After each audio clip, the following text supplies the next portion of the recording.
Think అందరూ బాగా prepare అవుతున్నట్టున్నారు. Good evening అండి. ఇంకా 4 రోజులు ఉంది కదా మనకి, కాబట్టి good evening sir. Good evening sir. ఆది సోమ మంగళ బుధ గురువారం నాడు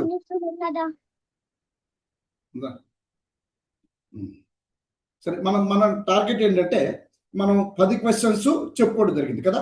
ఏదైతే మనం మోస్ట్ ఇంపార్టెంట్ టాపిక్స్ అని అనుకున్నామో ఎస్ఏ క్వశ్చన్స్ కోసం 10 క్వశ్చన్స్ చెప్పుకోవడం జరిగింది. ఆ 10 క్వశ్చన్స్ ఖచ్చితంగా కంప్లీట్గా ప్రిపేర్ అవ్వాల్సిందే. అంటే ఆ 10లో 5 వస్తాయా 10 వస్తాయా మనకు తెలియదు. కాబట్టి ఆ 10 మాత్రం అక్కడ చాయిస్ ఏమీ లేదు మనకి.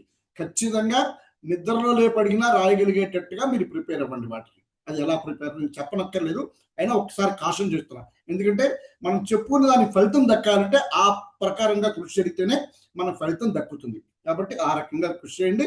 అందరూ ఆ 10 క్వశ్చన్స్ మాత్రం ఎటువంటి డీవియేషన్ లేకుండా వెళ్ళండి. అందులో 5 పెద్ద క్వశ్చన్ కావచ్చు, మిగతా ఎలా అయినా రావచ్చు మనకి. కాబట్టి 5 మాత్రం గ్యారెంటీగా వస్తాయని నమ్ముతున్నాం. కాబట్టి అందులో 10 మాత్రం మీరు కంప్లీట్గా ప్రిపేర్ అవ్వాల్సిందే, చాయిసే లేదు మనకి. రైట్. అయితే ఆ 10 పోతే మనం ఇంకా 15 క్వశ్చన్స్ ఉన్నాయి, 15 టాపిక్స్ ఉన్నాయి మనకి. వాటిలో మనం ఈ షార్ట్ క్వశ్చన్స్ ఎక్స్పెక్ట్ చేస్తున్నాము. ఎంతవరకు ఏది ఎక్స్పెక్ట్ చేస్తామో మనకు తెలియదు. కాబట్టి మనం we will go on briefly discussing each topic to the extent possible, as briefly as possible, so that మనకి కవర్ చేసామన్న సంతృప్తి ఒకటి. లేకపోతే ఇక్కడ ఒకవేళ పొరపాటు మనం చదవకుండా మనం చదవని ప్రశ్న వస్తే ఫర్ ఎనీ రీజన్ మనం విని అయినా రాయగలిగే శృత పాండిత్యంతో అయినా రాయగలిగేటట్టుగా ఉండాలనే దృష్టిలో మనం ప్రిపేర్ అవుతాం. రైట్. ఆ దృష్టిలో ఇప్పుడు మనం ఫస్ట్గా తీసుకునేది ఫస్ట్ యూనిట్లో సెకండ్ టాపిక్ తీసుకుంటాం. ఎందుకంటే ఫస్ట్ టాపిక్ మనం ఆధునికత నిర్వచనాలు అందులో డిస్కస్ చేస్తున్నాం మనం ఫస్ట్ దీంట్లోను. కాబట్టి ఆధునికత నేపథ్యం. నేపథ్యం అంటే తెలుసు మనకి, ఏంటి బ్యాక్గ్రౌండ్, దీనికి బేసిస్ ఏంటి. ఇవాళ ఒక సిచ్యువేషన్ వచ్చిందంటే దీనికి వెనకాల ఏమేం కారణాలు ఉన్నాయి, ఏమేమి హేతువులు పనిచేశాయి అనేటువంటిది బ్యాక్గ్రౌండ్ నేపథ్యం అంటాం. అంటే వెనకాల ఇవన్నీ మనకు కనిపించని కారణాలు. ఆ కారణాలు ఇవాళ మనకి ఇవాళ ఈ సిచ్యువేషన్ ఉందంటే అవి వెనకాల నడిచినాయి కాబట్టి ఇవాళ సిచ్యువేషన్ మనకి ఉండదు. దానికి మనం ఫస్ట్ చాప్టర్లో అంతా దేని గురించి మాట్లాడుకున్నాం, ఆధునికత అనే దాని గురించి మాట్లాడుకుంటాం ఫస్ట్ యూనిట్ అంతా కూడా. కాబట్టి ఈ ఆధునికతకి నేపథ్యం ఏమిటి అని ఒకసారి మనం చూస్తే చూడండి అబౌట్ 7 పాయింట్స్ ఉన్నాయి ఇందులో మనకి. బ్రీఫ్గా చక్కగా మనం మాట్లాడుకుందాము. ఈ 7 పాయింట్స్ దృష్టిలోంచి మనం వెళ్ళాలి. ఈ ఆధునికత అంటే ఏమనుకున్నాం మనం, వస్తువులోనూ మార్పు వస్తుంది, రూపంలోనూ మార్పు వస్తుంది, ఈ భావాలు ఆధునిక భావాలు ప్రవేశించినాయి. ఆధునికత అంటే డిసైడ్ చేస్తున్నాము, ఆ భావాలు ప్రవేశిస్తాయి. ఇవాళ ఈ ఆధునికత అని ఏదైతే మనం మాట్లాడుకుంటున్నామో అది రావడానికి బ్యాక్గ్రౌండ్గా ఇవేం పాయింట్స్ వర్కౌట్ చేసినాయి అని బ్రీఫ్గా మనం మాట్లాడుతున్నాం. ఫస్ట్ రాజా రామ్మోహన్ రాయ్. ఇక్కడ ఒక వ్యక్తి పేరు చెప్తున్నారేంటి, కారణంగా చెప్పాల్సింది అంటే ఆయన చేసిన కార్యక్రమం ఏం చేశాడు. ఆయన ఖచ్చితంగా మనకి ఆధునిక శాస్త్రాలని, విజ్ఞాన శాస్త్రాలన్నీ కూడా ఆంగ్ల విద్యలో బోధించాలి అని చెప్పారు. అంటే తెలుగులో ట్రాన్స్లేషన్ చేసుకుని మనం వాటిని ఇక్కడ మనకు అన్వయం చేసుకోవడం కష్టము. యాజ్గా మనం ఫారిన్ నాలెడ్జ్ని మనం తెచ్చుకోవాలంటే ఆ ఫారిన్ లాంగ్వేజ్లో ఏదైతే ఉందో, ఆంగ్ల విద్య ఏదైతే ఉందో దాంట్లోనే ఆ ఆంగ్ల భాషలోనే మనం బోధించబడాలి. అప్పుడు మాత్రమే ఆ శాస్త్రాలు నేర్చుకున్న పర్పస్ మనకు సర్వ్ అవుతుంది. ఇప్పుడు అక్కడ ఒక సెట్ ఆఫ్ నాలెడ్జ్ ఉంది అక్కడ ఫారిన్లో, అది మనం తెచ్చుకోవాలి. ఆ రూపంలో తెచ్చుకోవాలా, మనం మార్చుకుని తెచ్చుకుంటామా? ఖచ్చితంగా మనం కనెక్ట్ అవ్వాలంటే ఆ రూపంలోనే తెచ్చుకోవాలి మనం అని చెప్పి ఆయన ఖచ్చితంగా పట్టుబట్టాడు. అంతకుముందు ఈ భాగంలో ఏమవుతుందంటే ఒక కమిటీ వేసి వాళ్ళు సంస్కృతంలో బోధిద్దాము అనేటువంటి దృష్టిలో అప్పటికే వీళ్ళు సంస్కృతం మీద నాలెడ్జ్ తెచ్చుకోవటము, ఎవరు ఫారినర్స్ మన బ్రిటిషర్స్ సంపాదించడము, ఇక్కడి నుంచి నాలెడ్జ్ మన వేదాల్లోనూ సంస్కృతంలో ఉన్న నాలెడ్జ్ వాళ్ళకి ట్రాన్స్ఫర్ ఒకటి ఇదంతా జరిగినప్పుడు వాళ్ళు సంస్కృతంలో పెడదాము మన దీనికోసం అన్నారు. కానీ దాన్ని రాజా రామ్మోహన్ రాయ్ వ్యతిరేకించాడు. కాదు, మీరు ఇంగ్లీష్లోనే బోధించండి. విజ్ఞానం, ఈ మ్యాథ్స్, ఈ సైన్సెస్ ఏవైతే ఉన్నాయో ఇవన్నీ కూడా మీరు ఇంగ్లీష్లోనే బోధించండి. ఖచ్చితంగా గణితము, శాస్త్రాలు ఇవన్నీ కూడా ఇంగ్లీష్లోనే బోధించండి. అప్పుడే అని పట్టుబట్టాడు. దానికి ఛాందస్సులు ఒప్పుకోలేదు, సహజంగానే ఒప్పుకోరు వాళ్ళు. ఎందుకంటే వాళ్ళకి పట్టుబోతున్నట్టు వాళ్ళకి ఆ పాతకాలపు ప్రాచీన పాండిత్యం మీద కానీ, లేకపోతే దాని మీద ఉండేటువంటి అభిమానం కావచ్చు, లేకపోతే మన సంస్కృతి పాడైపోతున్న భయం కావచ్చు, ఈ రెండు కూడా ఉన్నాయి. ఇప్పుడు ఈ 2 పాయింట్లు ఉన్నాయి. సో ఆ దృష్టి వాళ్ళు ఒప్పుకోలేదు. కానీ చివరికి ఆ పాయింట్ ఆంగ్ల విద్య రావటం జరిగింది. అక్కడ యూనివర్సిటీస్ అవి స్థాపించడం జరిగింది. ఇది ఒక పాట. అయితే రాజా రామ్మోహన్ దీనికి మరి ఆంగ్ల విద్య వచ్చిన తర్వాత ఏం జరిగింది, చాలా జరిగినాయి. అనేక సామాజిక ఆర్థిక రాజకీయాల్లో మార్పులు జరిగింది. ఛాందస దృక్పథం పోయింది, ఇంతకుముందు ఉన్నది అది పోయింది. సంస్కృతంలోనూ తెలుగులోనూ ఉత్తమ గ్రంథాలను పునర్వ్యాఖ్యానించాం. మళ్ళా వాటి మనం కొత్త కొత్త ప్రమేయాలతో కొత్త ప్రామాణికాలతో మళ్ళీ వాటి గురించి మాట్లాడుతున్నాం. క్రైస్తవ మిషనరీలు వచ్చినాయి, పాశ్చాత్య సాహిత్యం చరిత్ర మీద రాజకీయాలు అధ్యయనం చేసి పలు కారణమే మన కలకత్తా, బాంబే, మెడ్రాస్ యూనివర్సిటీస్ పెట్టారు. టెన్నిసన్, కిట్స్, షెల్లీ, వర్డ్స్వర్త్ వీళ్ళ కవిత్వంతో మనకు వచ్చింది. దీర్ఘ సమాసాల స్థానంలో పొట్టి పదాలతో పెద్ద పెద్ద మనం చంద్రికాపురంలో చదువుకునేటువంటి సమాసాలన్నీ పోయి చిన్న చిన్న పదాలతో తేలికగా అలతి పదాలతో అలతి సమాసాలతో మనకి నాలెడ్జ్ ట్రాన్స్ఫర్ చేయడం జరిగింది. అది చాలా ఉపయోగపడింది, అంటే ఎక్కువ మందికి నాలెడ్జ్ వెళ్ళింది. ఇవి పరిణామాలు ఆంగ్ల విద్య. నెక్స్ట్ జాతీయ చైతన్యం. ఎప్పుడైతే ఈ నాలెడ్జ్ వచ్చింది, లాంగ్వేజెస్ మనకి ఉన్నాయి, కనెక్టివిటీ పెరిగింది డిఫరెంట్ పీపుల్ మధ్య. కనెక్టివిటీ పెరిగి ఫారిన్ కంట్రీస్లో ఏమేమి ఈ ఉద్యమాలు వచ్చినాయి, వాటి ద్వారా ఏం జరిగింది అది తెలిసింది. తర్వాత ఈ మన వనరుల్ని ఎలా దోచుకుంటున్నారు అనేటువంటి ఆలోచన కూడా వీళ్ళకి బిగినైంది. ఎవరికి? మన దేశంలో ఉంటే ఆదివాసులు, బుద్ధిజీవులు, మేధావులు, వీళ్ళందరూ మేధావులు తయారయ్యారు. అంటే ఇంతకుముందు ప్రాచీన సాహిత్యంతో చదువుకునే వాళ్ళంతా కూడాను కొత్త సాహిత్యంతో కొత్త భాషలో శాస్త్రాలను అధ్యయనం చేసుకుని బయట కంట్రీస్ ఏం జరుగుతుంది, ఏమేమి విప్లవాలు వస్తున్నాయి వాటిని అర్థం చేసుకుని కొత్త కొత్త గ్రూప్స్గా తయారయ్యారు. గ్రూప్స్గా తయారేసి వాళ్ళు డిస్కస్ చేసుకున్నాము. చైతన్యం అన్ని చోట్ల జాతి మొత్తం కూడా చైతన్యం వెళ్ళి వెలిసింది. రకరకాల groups, Hindi literary society, Hindu patriots society, native public opinion, ఇలాంటి అవన్నీ కూడాను ఎక్స్చేంజ్ ఆఫ్ ఇన్ఫర్మేషన్ జరిగి వాళ్ళందరూ ఒక చైతన్యం రావటం జరిగింది. దీంట్లో ఇది ఒక కారణం ఆధునికత రావడానికి. నెక్స్ట్ పత్రికలు. అన్నిటి మనం మొదటి నుంచి అనుకుంటున్నాం, అసలు పత్రికలు, గ్రంథాలయాలు ఇవన్నీ అన్ని ఉద్యమాలకి చాలా అద్భుతంగా పనిచేసినటువంటి ఈ పత్రికలు మన దేశం, తెలుగుదేశంలో కూడా ఈ ఆంధ్ర భాషా సంజీవని, ఎస్పెషల్లీ వివేకవర్ధని, ఎవరు కందుకూరి వారి వివేకవర్ధని, తర్వాత చిలకమర్తి వారి మనోరమ, తర్వాత ఇంకా అముద్రిత గ్రంథం చింతామణి, ఇవి కూడా చాలా అద్భుత పనిచేసినాయి. ఇంతకుముందు ప్రింట్ కానటువంటి గ్రంథాలు ప్రింట్ చేసేటువంటి కూడా చక్కగా పనిచేసినాయి. ఇక్కడ ఒక విషయం ఏమిటంటే, ఇంతకుముందు ప్రబంధాలు అవి వచ్చేవి. ఈ ప్రింటింగ్ ఎప్పుడైతే బిగిన్ అయిందో వీళ్ళు చిన్న చిన్న పత్రికలు అవన్నీ కూడా చిన్న చిన్న కావ్యాలు ప్రింట్ చేయడానికే ప్రబంధాలు 1400, 1500 పద్యాలతో 6 ఆశ్వాసాలు 7 ఆశ్వాసాలు బదులు చిన్న చిన్న కావ్యాలు ప్రింట్ చేయడం బిగించేశారు. వాళ్ళు రచయితలు కూడా అవే యాక్సెప్ట్ చేశారు. రచయితల దగ్గర నుంచి వాళ్ళు రచయితలు ఎప్పుడైతే మారారు, ఓ ప్రబంధం అయితే ప్రింట్ చేయడు, ఓ ఖండకావ్యం అయితే ప్రింట్ చేస్తాడు, ఒక చిన్న కవిత అయితే ప్రింట్ చేస్తారంటే వాళ్ళు కూడా తమ శైలి మార్చుకుని ఆధునికతలో అడుగు పెట్టారు. అదొకటి. తర్వాత వ్యవహారిక భాషోద్యమం, గిడుగు, అన్నిటికి ఇవన్నీ మనం ఈ పాటికి మనం వీటన్నిటితో మనం బాగా అలవాటు పడిపోయాం. ఏమేమి జరిగినాయని ఈ వ్యవహారిక భాషోద్యమంలో గిడుగు, చిన్న చిన్న పదాలు, మనం రోజు మాట్లాడుకునే మాటలు, దీంతో ఏమైంది, నాలెడ్జ్ స్ప్రెడ్ బాగా ఫాస్ట్గా అయింది, అందరికీ అర్థమైంది. సో ఈ కొత్త భాష ఎప్పుడైతే దీంట్లోకి వచ్చిందో, గురదాడ, గిడుగు, ఎవరైతే వీళ్ళు మనకి ముగ్గురు ఏమిటి, కందుకూరేమో ఈయన సంఘ సంస్కరణ, గురదాడ కవిత్వం పద్ధతులు మార్చాడు, గిడుగు భాష మార్చాడు. వీళ్ళ ముగ్గురు మనకి, ఈ ముగ్గురిని కూడాను ఎవరికి ఒకరికి ఏదో కందుకూరి యుగకర్తాలు ఇచ్చినప్పటికి కూడాను వీళ్ళ ముగ్గురు సాహిత్యాన్ని, తెలుగులో సాహిత్య రూపురేఖలు మార్చడానికి వీళ్ళ ముగ్గురు ప్రధానమైనమాట. అదొక పాయింట్. ఇది వ్యవహారిక భాషోద్యమంలో ఈయన నిఘంటు పదాలు కొత్త వచ్చినాయి, అనేక పరిమితులు అవన్నీ మారిపోయినాయి. మొత్తం శిష్ట వ్యవహారిక భాష బదులు మామూలు వ్యవహారిక భాష ఇందులోకి వచ్చింది. గ్రాంధిక భాష పోయి భాషోద్యమాలు వచ్చినాయి. అందరూ సపోర్ట్ చేశారు ఆ భాషోద్యమాలు ఉండాలని చెప్పి. సో వ్యవహారిక భాషోద్యమం అదొక ఇంపార్టెంట్ పాయింట్. తర్వాత స్వదేశీ ఉద్యమం. ఎప్పుడైతే అంటే వీళ్ళు ఎప్పుడైతే బ్రిటిషర్స్ మనల్ని ప్రారంభించడం బిగించేశారో, ఆ బిగించేసిన తర్వాత వాళ్ళ సౌకర్యం కోసం ఏర్పాటు చేసుకున్నవి ఎలా మనం దోచుకుంటున్నారో అనేటువంటి నాలెడ్జ్ పెరిగిన తర్వాత మనం స్వదేశీ ఉద్యమం పెరిగింది. ఏమిటి, స్వదేశీ వస్తువులు వాడాలి, ఇక్కడ మనం ఆ నాలెడ్జ్ మనం ఇండియనైజ్ చేసుకోవాలి అనేటువంటి దృష్టిలో మన దగ్గర ఆధునికత పెరిగింది. వాళ్ళతో మ్యాచ్ అవ్వడానికి మనం ఆధునికత పెరిగింది. ఈ జాతీయ దివ్యజ్ఞాన సమాజం, ఆర్య సమాజం, ఇవన్నీ కూడాను మన భారతదేశ సంస్కృతిని, సంప్రదాయాన్ని ఆధునికత రూపంలోకి మార్చుకోవడానికి ఉపయోగపడేది. ఇవన్నీ కూడా ఆధునిక తత్వంలో ఆలోచించడానికి. అంతకుముందు ఈ దివ్యజ్ఞాన సమాజం థీస్ ఆఫ్ ద సొసైటీ అంటారు. ఇవన్నీ కూడాను పూర్వం ఉన్న నాలెడ్జ్ కాకుండా వాళ్ళని మార్చి, ఆ నాలెడ్జ్ని మార్చుకుని ఆధునిక దృష్టిలో పట్టుకొచ్చారు ఈ సమాజాలని, ఈ సంస్కృతిని కూడా. చికాగోలో వివేకానంద చేసిన ఉపన్యాసం, ఫేమస్ ఉపన్యాసం ఇది. అంటే ఏమిటి, ఇవన్నీ కూడాను ఒక కొత్త రూపులో మన్నే ప్రజెంట్ చేసుకున్నాం మనం. కొత్త రూపంలో మన ముందున్న సమాజాన్ని, మన భారత సమాజాన్ని కొత్త రూపంలో మనకి ప్రజెంట్ చేశారు. This is another reason.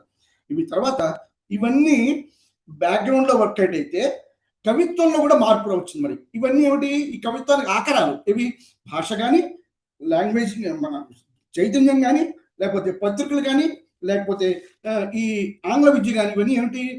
Final product కవిత్వం వచ్చే ముందు వెనకాల జరిగేటువంటి బ్యాక్గ్రౌండ్ ఇదంతా కూడా. బ్యాక్గ్రౌండ్ అంతా తయారైపోయింది. అంటే ఒక ఒక వంట తయారు చేసేప్పుడు వెనకాల ఉన్నటువంటి దినుసులన్నీ మనం సమకూర్చుకున్నాం. ఫైనల్ గా రావాల్సింది ఆ కవిత్వం ఏదైతే ప్రోడక్ట్ ఉందో అది రావాలి. దానికి మరి ఏ రూపంలో రావాలన్నది ఇక్కడ ఇది చెప్పింది. ఏమిటి? నవ్య కవిత అనేటువంటిది ఆ ఫైనల్ రూపం చెప్పింది. ముసలమ్మ మరణం, లలిత, ఇవి అద్భుతమైనటువంటి కొత్త రూపం పట్టుకొచ్చినవి. ఇలా రాయొచ్చు, ఇలా చేయొచ్చు, కావ్యం ఇలా ఉండాలి, ఆధునికత అంటే ఇలాగే ఉండాలి కావ్యం అనేటువంటి కొత్త ప్రజెంటేషన్ మనకు వచ్చేప్పటికి అప్పటికే మనం వెనకాల ఇవన్నీ తయారు చేస్తున్నాము. సో ఆ రూపంలో, కొత్త రూపంలో మనకి ఈ కవిత్వం అంతా వచ్చింది. ఈ ఆధునిక కవిత్వం మనం ఆధునికత అంటే మాట్లాడుకుని దేని గురించి ఏదైనా సరే, ఎక్కడైనా సరే కవిత్వం గురించే మాట్లాడుకుంటాం. ఎందుకంటే మనం కవిత్వం గురించి కదా మాట్లాడుతుంటాం. కాబట్టి ఈ ఆధునికతను ఏదైనా సరే మనం ఫైనల్ గా దీన్నే మనం రిలేట్ చేసుకుంటాం. ఈ వెనకాల ఉన్నటువంటి ఆకరాలు, సాధనాలు ఏవైతే ఉన్నాయో అవన్నీ కూడా మనకి ఫైనల్ గా ఈ చివరి పాయింట్ లో నవ్య కవిత్వ ఆవిర్భావం అనే దాంట్లో మనకి ఒక చక్కని ప్రోడక్ట్ తీసుకొచ్చి మనకి చూపించింది. ఈ రకంగా మనకి ఆధునికత వెనకాల ఇది నేపథ్యం. మనకి ఏమిటవి? రాజా రామ్మోహన్ రాయ్ ఆంగ్ల విద్యలో ఇంగ్లీష్ భాషలో పెట్టాలన్నాడు. ఆంగ్ల విద్య ఫలి నిజానికి ఇక్కడ ఏమిటంటే మెకాలే గురించి మాట్లాడుకోవాలి ఒక్క 2 నిమిషాలు మనం. ఏమిటంటే ఆయన కూడా he was ready to introduce English language, ఆ భాషలో బోధించడానికి సిద్ధంగా ఉన్నాడు. దేనికోసం? మనకి వాళ్ళకి అవసరమైన గుమాస్తాలను తయారు చేసుకోవడానికి. అతని ఉద్దేశం అది.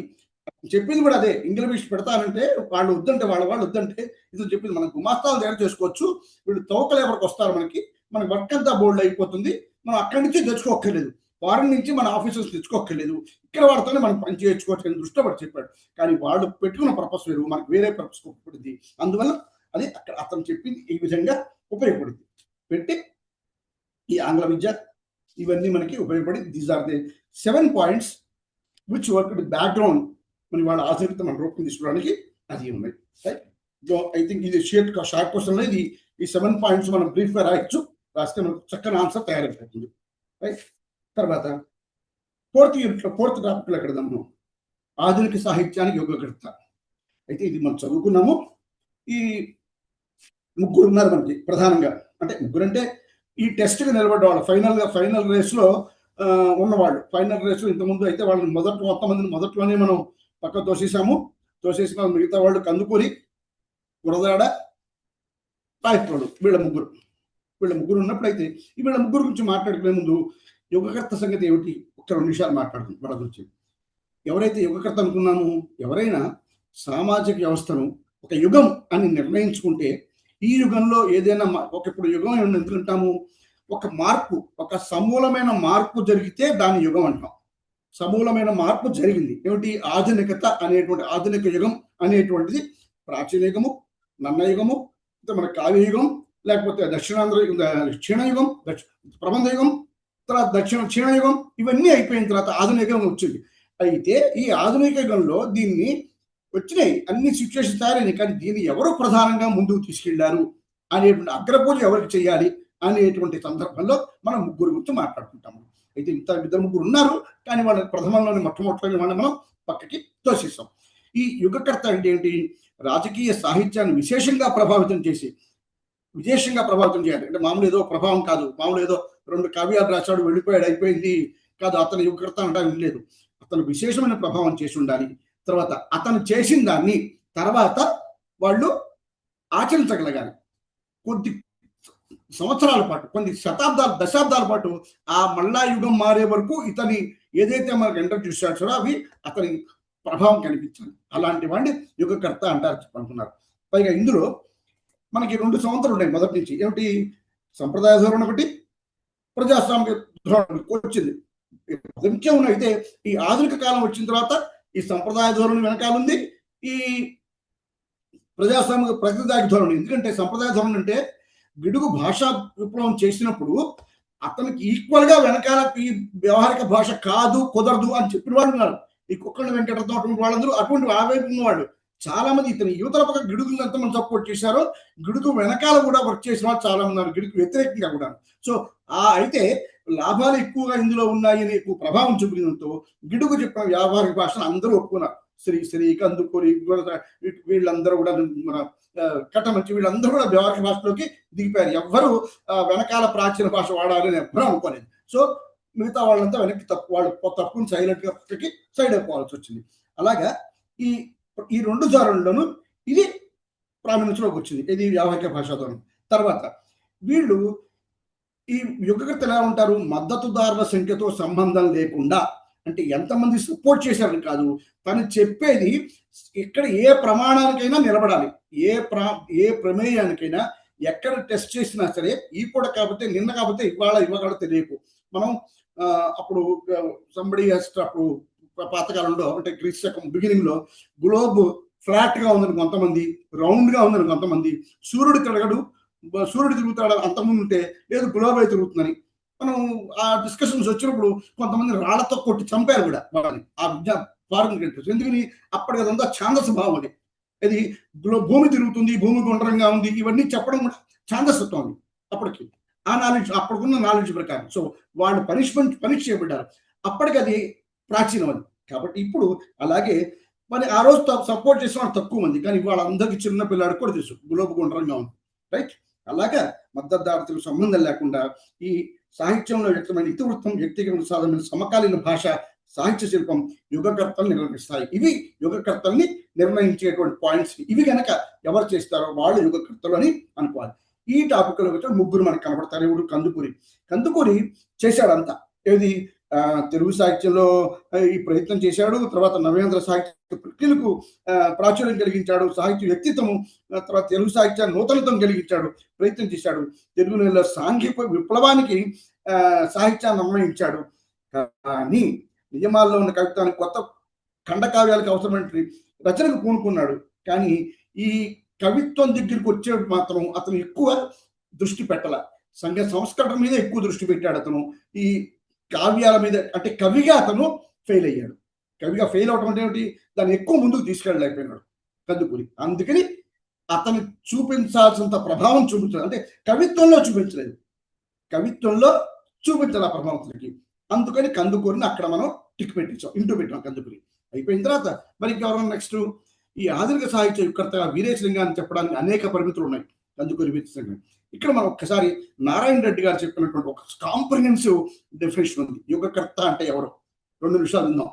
ఎవరు తమ రచన ద్వారా వర్తమాన కాలం, ఇది తప్పనిసరిగా బట్టి పట్టండి.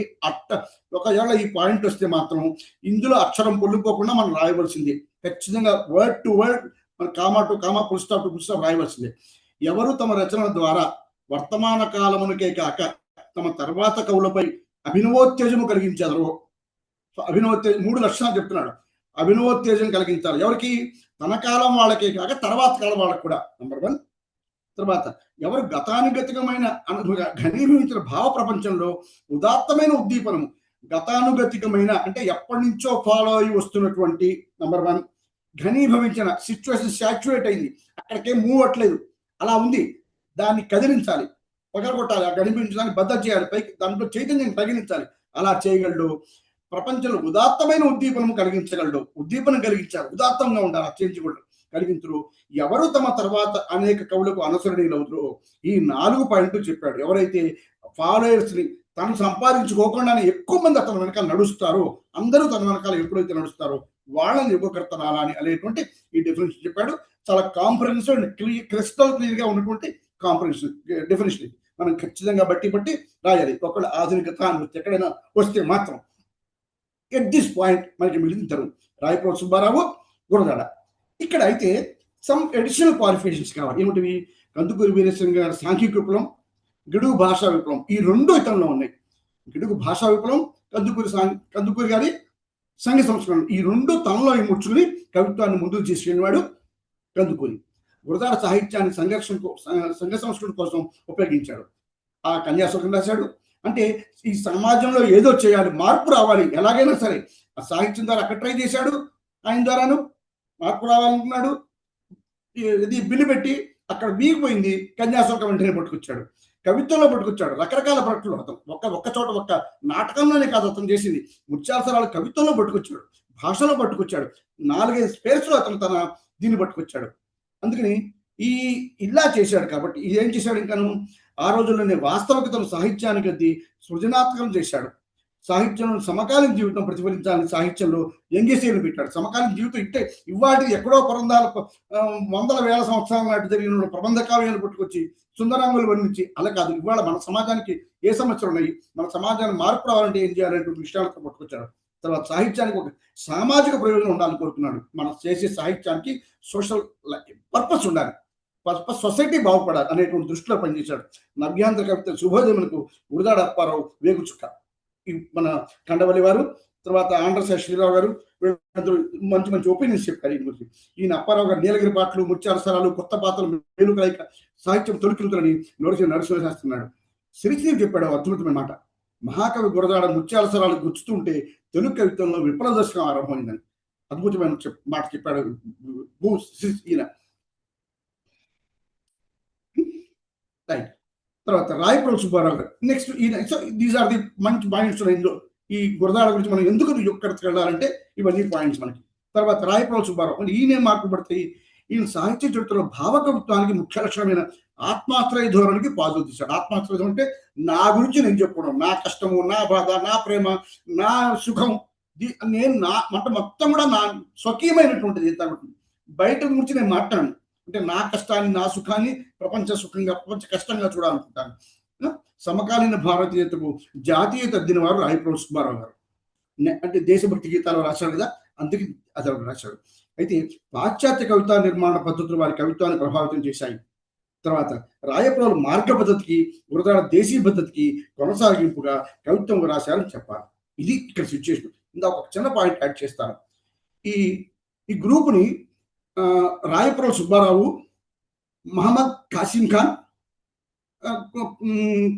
సీతారామయ్య, మనం కుర్మీదు సీతారామయ్య మనం చదువుకున్నాం. ఆయన వ్యాసాలు రాశాడు, నవ్యాంధ్ర కవిత వీధులు వ్యాసం రాశాడు. అందులో మనకి పరిణామాలు సూచించాడు, కానీ దాని కారణాలు చెప్పలేదని మనం విమర్శ చదువుకున్నాం. ఈయన ఈ ముగ్గురిని రాకాసి అసోసియేషన్ అంటారు వీళ్ళు. ఈ కవి అప్పుడు ఈ సురవరము వీళ్ళంతా ఒకవైపు ఉన్నారు. వీళ్ళు ఈ రాయప్రోలు సుబ్బారావు మనకి ఉస్మానియా యూనివర్సిటీ ఛాన్సలర్గా పనిచేశాడు. సో వీళ్ళందరూ ప్రభుత్వ ఉద్యోగాల్లో ఉండి వీళ్ళు ప్రభుత్వాన్ని సపోర్ట్ చేసేటువంటి సిచ్యువేషన్లో ఉన్నారు. ఈ సీతారామయ్య, మహమ్మద్ కాసిం ఖాన్, రాయప్రోలు సుబ్బారావు. అందుకని దగ్గర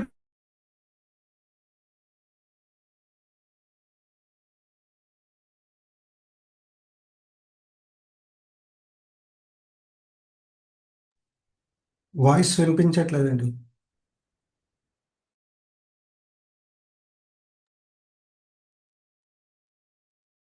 శేషు గారు, వీళ్ళు ముగ్గురు మండిపోయి ఆ సురవరం వాళ్ళని నిరాశ అసోసియేషన్ అనే వాళ్ళు అనుకుంది. ఇక్కడ చదువుతున్న మధ్యాహ్నం కనిపించింది పాయింట్. అందుకని వీళ్ళ తత్వం అది. అందువల్ల ఆ విషయంలో కూడా రాయప్రోలుకి మార్కులు పడి ఉండకపోవచ్చు అని నా ఉద్దేశం. ఇలా జరిగిన తర్వాత ఈ పై చర్చను చదివిన తర్వాత యువకర్త ఎవరంటే మనం చాలా స్పష్టంగా చెప్పొచ్చు. చెప్తూ అయితే ఇక్కడ ఇంకొక కొన్ని లక్షణాలు, ఈ యుగకర్తకి 3 లక్షణాలు ఉండాలి. ఏమిటి? ఇందాకే మనం డెఫినేషన్ చెప్పుకున్నాము, ఇప్పుడు దాని లక్షణాల కింద మాట్లాడుకుంటాం. ఏ రచయిత అయినా తన ముందు ఉన్న కావ్య ఇతివృత్తాన్ని మార్చాలి. ఇతివృత్తం మారింది కదా. ప్రబంధాలని పోయి చిన్న చిన్న కవిత్వాలు వచ్చినాయి కదా, భావ కవిత్వం వచ్చింది, ఆధునిక కవిత్వం వచ్చింది. నెంబర్ 1, తన ముందటి కవులు పాటించిన ఛందస్సును పూర్వపక్షం చేయటం అంటే ఖండించి కొత్త ఛందస్సును ప్రతిపాదించాలి. ముత్యాలసరాలు ప్రతిపాదించాడు గురదాడ, కొత్త ఛందస్సు. దానిలో అసలు సమూలంగా కవిత్వం మారింది. తర్వాత గ్రాంధిక భాషను కాదని వ్యావహారిక భాషను సాహిత్య రచనలో తీసుకుని రావాలి. పైగా అయితే రాయప్రోలు సుబ్బారావు ఏమైందంటే లలితమైన పదాలు వచ్చాయి. ఆయన దీర్ఘ సమాసాలు జోలికి పోలేదు. మిగతా చోట్ల మార్పు కూడా పోయినా లాంగ్వేజ్ భాషలో మాత్రం మార్పు తీసుకొచ్చారు. సబ్జెక్ట్ కట్టేసి గిడుగు, వీళ్ళు ఏం చేసినా సరే గిడుగు మూలంగానే చేశారు వీళ్ళు. సో గిడుగుకి అందరూ ముందు నమస్కారం పెట్టుకోవాలి, ఆ తర్వాత వీళ్ళు దీంట్లోకి వచ్చారు. రైట్. ఏముందండి అన్న వాయిస్ బ్రేక్ అవుతుందా ఏమండి? సార్ సరిగ్గా క్లియర్ గా మధ్య మధ్యలో కట్ అయిపోతున్నట్టు అనిపిస్తుంది. మరి మనం ఇంత ముందు అలా వచ్చిందండి, ఇప్పుడు మళ్ళీ కొంచెం పర్లేదు. మధ్యలో బాగా ఉందా? ఇప్పుడు మధ్యలో 30 సెకండ్స్ రాలేదు, మళ్ళీ ఇప్పుడు బాగుందా? ఇప్పుడు పర్లేదు. ఇదండి. అందులో ఈ కారణాల్లో మనం గురజాడని ఈ 3 కారణాలు ఉన్నాయి. గ్రాంధిక భాషను కాదని వ్యవహారిక భాషను తీసుకున్నాము. తర్వాత తన ముందటి కవులు పాటించిన ఛందస్సును పూర్వపక్షం చేసి కొత్త ఛందస్సు ప్రతిపాదించాడు. తర్వాత ఈ కావ్య ఇతివృత్తాన్ని మార్చాడు. ఈ 3 అతను చేశాడు. కాబట్టి 3 చేశాడు కాబట్టి నిస్సందేహంగా గురజాడ యుగకర్త. మనకి క్వశ్చన్ చిన్న పాయింట్లో కూడా రాయొచ్చు, మన చిన్న క్వశ్చన్లో కూడా రావచ్చు. మనం ఈ 3 ఇతను పెట్టుకుని ఈ 14 పాయింట్లు 10 పాయింట్లు 1.5 పేజీలో మనం ఇరికించేసి రాసేయాలి. ఇది ఇక్కడ మనం ఏ టాపిక్ అయినా సరే ఇది చిన్న టాపిక్ ఇది పెద్ద టాపిక్ అనేది లేదు. ఎక్సెప్టింగ్ ఒక 3-4 టాపిక్స్ తప్పించి మిగతావన్నీ పెద్దవిగానే ఇవ్వచ్చు, చిన్నవిగానే ఇవ్వచ్చు. అందుకని మనం పెద్దవా చిన్నవాని మనం ఆలోచించుకోలేము. పెద్దవిగా ఇస్తే దాన్ని కండెన్స్ చేసి కంపల్సరీగా రాయాల్సిందే. మన రఘు గారు కూడా అదే చెప్పారు మనకి. మీరు పెద్దవి ఇస్తే పెద్ద ఉంటాయండి, చిన్న కండెన్స్ రాస్తాయండి అన్నాడు. ఇది 2 క్వశ్చన్స్ ఇస్తే ఎలా కల్పిస్తే ఎలా రాస్తాం సార్ అన్నప్పుడు ఆయన చెప్పాడు మనకి. సో అది ఇక్కడ కూడా మనకి అప్లై అవుతుంది. తర్వాత ఆధునిక సాహిత్య రచనా పద్ధతులు. ఇందులో మనం ఆధునిక సాహిత్యం మరి ఆధునికత అనుకున్నాము, కవిత్వం వచ్చింది, కవిత్వం మనం ఆధునిక కవిత్వం చేసుకున్నాము. ఈ ఆధునిక కవిత్వాన్ని ఎలా రాయాలి? ఈ కవిత్వం వచ్చిన తర్వాత అన్నిటికీ ఒకటే రకమైనటువంటి భాష కానీ ఉండదు కదా, ఒక పద్ధతి ఉండదు. దాన్ని బట్టి మనకి ఈ పాయింట్లో మనకి ఒక 5-6 పాయింట్స్ ఉన్నాయి. ఈ 5-6 పాయింట్స్ మనం అర్థం చేసుకుంటే ఈ ఆధునిక సాహిత్య రచనా పద్ధతి ఏమిటి అనేటువంటి తెలుసు మనకి. ఫస్ట్ పాయింట్లోకి వస్తే మనకి ఆంగ్ల సాహిత్య రచనా పద్ధతి. ఇది అంటే మనం తెచ్చుకున్న ప్రక్రియ ఎక్కడి నుంచి తెచ్చుకున్నాము? ఈ ప్రక్రియ పూర్వం మనం పద్యాలు మీద రాసుకునే వాళ్ళము. అవి పద్యాలు చందోపదమైన పద్యాలు రాసుకునే వాళ్ళము, చంపకమాల రాసుకునే వాళ్ళము. అవన్నీ మార్చి కొత్త తరహా పద్ధతిలోకి మనం వచ్చాం. ఏమైతే చూస్తున్నాం? కావ్యం, పద్యం, కథ, నవల, నాటకం మొదలైన ప్రక్రియలన్నీ మనం తెచ్చుకున్నాం. ఈ ప్రక్రియలు తెచ్చుకున్న తర్వాత మనం ఎప్పుడైతే ప్రక్రియలు తెచ్చుకున్నామో ఆ ప్రక్రియలు అంతవరకు ఏ విధంగా ఎక్కడి నుంచి అయితే తెచ్చుకున్నామో అక్కడ ఆ ప్రక్రియలు ఎలా ట్రీట్ చేయబడుతున్నాయి ఇక్కడ కూడా మనం అలాగే చేయాలి. అఫ్ కోర్స్ కొంచెం ఇండియనైజ్ చేసుకుంటాం, వస్తువు మారుతుంది కానీ పద్ధతి మారదు అక్కడ. సో మనం ఎప్పుడైతే ప్రక్రియలు తెచ్చుకున్నామో ఆ ప్రక్రియలతో పాటు అక్కడి నుంచి ఆ పద్ధతి, ఆ ప్రక్రియల్ని ప్రజెంట్ చేసే పద్ధతి కూడా మనం తెచ్చుకోవాలి. దీన్ని మనం ఆంగ్ల సాహిత్య రచనా పద్ధతి అంటాం. మనం అది అక్కడి నుంచి తెచ్చుకోవాలి, అది అర్థం చేసుకోవాలి. వీళ్ళైతే చాలా స్పష్టంగా చెప్తున్నారు ఈ పాఠంలో మనకి. ఏమని? మీరు ఎప్పుడైతే ఆధునిక సాహిత్యాన్ని అర్థం మీరు శాస్త్రీయంగా నిర్మాణం చేసుకోవాలంటే ఆంగ్ల సాహిత్య రచన పద్ధతి మీదే ఆధారపడాలి అని స్పష్టంగా మనకి వాళ్ళ అభిప్రాయంగా చెప్తున్నాడు. సో మనం ఇదే అభిప్రాయాన్ని మనం పాఠంలో కూడా ఎగ్జామ్లో కూడా రాయాల్సిందే. You can't have a different opinion. అది ఏమంటారు? నూతన ప్రక్రియ వైవిధ్యం మన అనుభవంలోకి వచ్చింది, ప్రక్రియ వచ్చింది. ఆధునిక సాహిత్యం రాయటానికి కావాల్సిన ప్రమేయాలను పద్ధతులను ఆంగ్ల సాహిత్యం నుంచే గ్రహించాము. ప్రక్రియ కథలు నవలు వచ్చాయి. అయితే మరి ఆంగ్ల భాషలో స్థిరపడ్డ పద్ధతులను స్వీకరించి తెలుగులోకి అనువాదం చేసుకుంటున్నాము. మునుపటి వాక్య నిర్మాణ శైలిలో కొత్త రచనా శైలి ఏర్పడింది. వాక్య నిర్మాణ శైలి మాట్లాడింది. ఇప్పుడు ఈ మనం చిన్న పద్యం రాస్తున్నాం అనుకోండి, మనం ప్రబంధ రూపంలో రాసుకోలేం కదా. ఇప్పుడు మనం పద్యం అంటా లేదు, కవిత రాస్తున్నాం. దాన్ని చంపకమాలలో రాస్తామంటే ఎలా కుదురుతుంది? ఇంగ్లీష్లో ఏదైతే వాక్యాలు ఎక్కడి నుంచి తెచ్చుకున్నాం ప్రక్రియ మనం ఆ పద్ధతిలోనే మనం ఆ వాక్య నిర్మాణం కూడా చేసుకోవాలి. తర్వాత ఆధునిక సాహిత్యానికి ప్రధాన దినిసింది ఆధునిక జీవితం. కాబట్టి ఆధునిక జీవితానికి వ్యక్తీకరించడానికి అవసరమైన శైలి ఆంగ్ల సాహిత్యమే. ఇది చాలా ఇంపార్టెంట్ పాయింట్ ఇక్కడ. ఎందుకని మనం తెచ్చుకోవాలి? ఆధునిక శైలి వచ్చింది, ఆధునిక జీవితంలో ఈ శైలి ఉన్నది. కాబట్టి ఆధునిక జీవితాన్ని మనం ఎక్స్ప్రెస్ చేస్తున్నాం. ఇప్పుడు ఆధునిక కవిత్వంలో ఎక్స్ప్రెస్ ఏమిటి? ఆధునిక జీవితం. మనం కవిత్వం వస్తువు, భాష, వస్తువు అంతా కూడా ప్రస్తుత సమకాలీన సమాజానికి సంబంధించింది. కాబట్టి సమకాలీన సమాజం ఏమిటి? ఆధునికమైంది. సో ఆధునికమైనటువంటి జీవితాన్ని మీరు వ్యక్తం చేస్తుంటే ఆధునిక శైలిలో చేయాలి కానీ పాత శైలిలో చేయడానికి కుదరదు. ఆధునిక శైలి చేయడానికి ఏమిటి? మీ ప్రక్రియ ఎక్కడిది? అక్కడి నుంచి తెచ్చుకున్నాం. సో శైలి కూడా మీరు అక్కడి నుంచే తెచ్చుకోవాలి. ఆ ఆంగ్ల శైలిలోనే మనం ఎక్స్ప్రెస్ చేయాలి అనేటువంటిది ఒక మాట. Right, agree. ఆ పద్ధతి మనం ఒప్పుకోవచ్చు, అలాగే చేయాలి. తర్వాత ఆధునిక శాస్త్రాల అధ్యయన పద్ధతి. ఇవి అయిన తర్వాత పూర్వం మనకు ప్రధానంగా కొన్ని శాస్త్రాలు ఉండే వాటి వరకు మాత్రమే మనం ఎక్స్ప్రెస్ చేసేవాళ్ళం. కానీ ఈ ఆంగ్ల విద్య వల్ల మనకి ఫారిన్ కంట్రీస్లో, పాశ్చాత్య దేశాల్లో ఉండేటువంటి ఎన్నో శాస్త్రాలు, విజ్ఞాన శాస్త్రాలు, తత్వశాస్త్రము, చరిత్ర, మార్క్సిజం, లేకపోతే సామాజిక శాస్త్రాలు, గణిత శాస్త్రము, మనోవైజ్ఞాన శాస్త్రము, ఇవన్నీ వచ్చినాయి మనకి అక్కడి నుంచి. ఇవన్నీ వచ్చినప్పుడు ఈ శాస్త్రాల ఆధారం, ఈ శాస్త్రాలకు సంబంధించిన వస్తువులు మన కవిత్వంలో ఉన్నప్పుడు, మన రచనల్లో ఈ శాస్త్రాలతో సంబంధం ఉన్నటువంటి రచన ఉన్నప్పుడు మనం ఈ శాస్త్రాల్లోనే మనం ఎక్స్ప్రెస్ చేయాలి. అంటే ఈ శాస్త్ర పరిభాషలోనే మనం వాటిని ఎక్స్ప్రెస్ చేయాలి. ఒక గణిత ఫార్ములా, ఇప్పుడు చూడండి మనకి చివరికి మిగిలేదు మనం మాట్లాడుకున్నాం. చివరికి మిగిలేదిలో ఒక మానవ మనోవిజ్ఞానిక సిచ్యువేషన్ వచ్చింది. దాన్ని కవి ఎక్స్ప్రెస్ చేయాలంటే మామూలు ప్రబంధ కవిత్వం భాషలోనో మరో దాంట్లో ఎక్స్ప్రెస్ చేయలేడు. మనోవైజ్ఞానిక సంబంధించినటువంటి పరిభాష ఆ పద్ధతుల్లోనే అతను దాన్ని ఎక్స్ప్రెస్ చేయాలి. అప్పుడే దానికి ఔచిత్యం ఉంటుంది. దాని ఔచిత్యం ఉంటాను చూసారా మనం, ఔచిత్యం ఉంటుంది అక్కడ. యుద్ధరంగం వర్ణించేప్పుడు మనం శృంగార భాష ఉపయోగిస్తా ఉంటే ఎలాగా, యుద్ధవర్ణం చేసేటప్పుడు యుద్ధానికి సంబంధించిన భాషనే ఉపయోగించాలి. కాబట్టి ఇక్కడ మనోవిజ్ఞాన శాస్త్రానికి సంబంధించిన విషయం చెప్పేటప్పుడు ఆ మనోవిజ్ఞానం సంబంధించిన శాస్త్రానికి సంబంధించిన పద్ధతులు, ఆ పరిభాష, ఆ వ్యవహారమే మనం చెప్పాలి. కాబట్టి ఎప్పుడైతే మనం ఆధునిక శాస్త్రాన్ని తెచ్చుకున్నామో అక్కడి నుంచి మన ఆ ఆధునిక శాస్త్రాన్ని కూలంకషంగా చదివి ఆ ఆధునిక శాస్త్రాల అధ్యయనం చేసి ఆ పద్ధతి ప్రకారం మన రచనలు ఎక్కడ ప్రొడ్యూస్ చేయాలి, మన ఆ పరిభాషని దాన్ని మనం వాడాలి అని చెప్పేటువంటిది ఈ పాయింట్. ఆధునిక సాహిత్యం అనేక శాస్త్రాలతో అనుబంధం కలిగి ఉంది. ఇప్పుడు మనకి ఇప్పుడు ఒక చూడండి, ప్రార్థన అని ఒక నవల వచ్చింది, యండమూరి వీరేంద్రనాథ్ రాశాడు.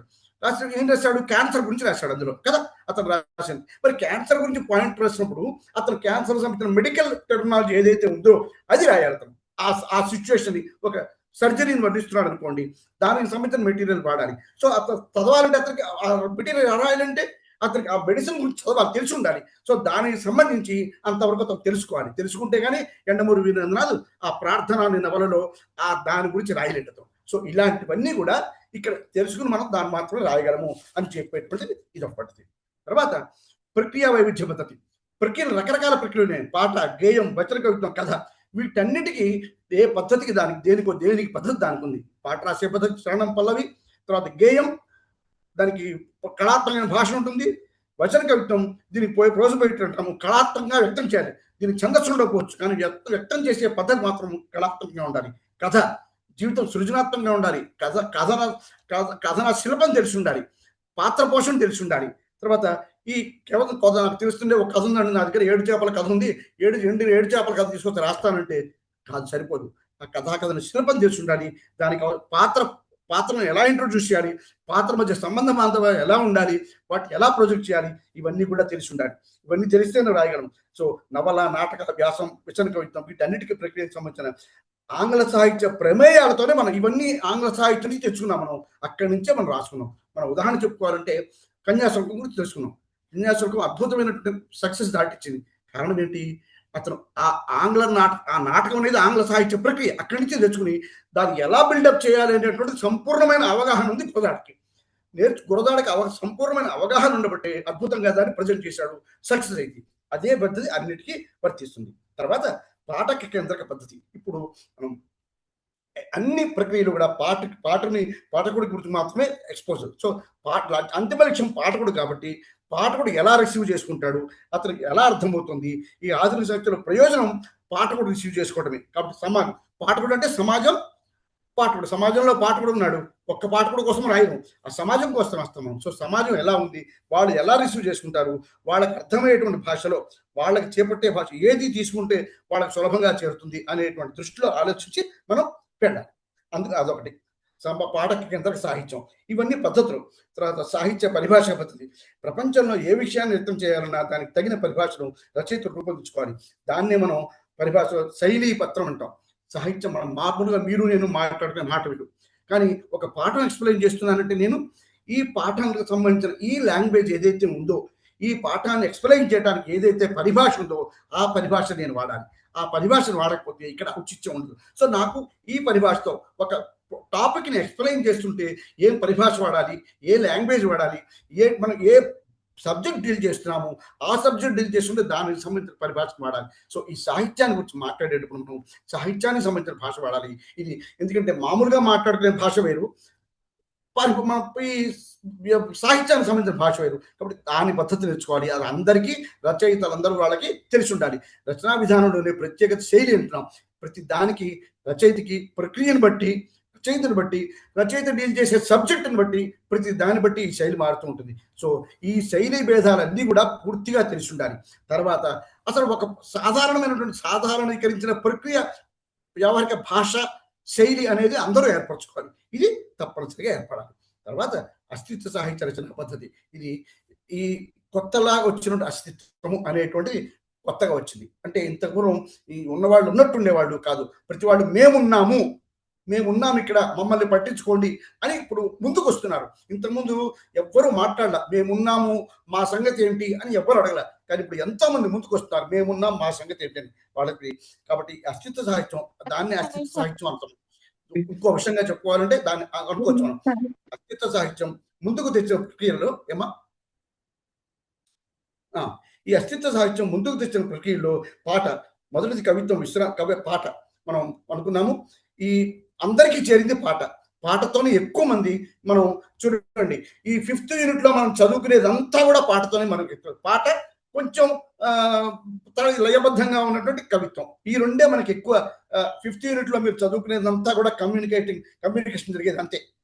ఈ మన పద్యాలు కానీ శాస్త్రాలు ఇవన్నీ కూడాను 3rd యూనిట్తోనే అయిపోతున్నాయి మనకి. ఆ తర్వాత మాత్రం మనం నేర్చుకునేటువంటి, మనం మాట్లాడేటువంటిది, మనం చదివే కవిత్వం భిన్నమైన భాషలో ఉంటుంది. కాబట్టి ఆధునిక సాహిత్యం స్వీకరించే పద్ధతుల్లో ఖచ్చితంగా అస్తిత్వ వర్గాలకు సంబంధించిన జీవితాన్ని, ప్రతీకలను, వర్ణనా నైపుణ్యాన్ని జాగ్రత్తగా పరిశీలించి స్వీకరించాలి.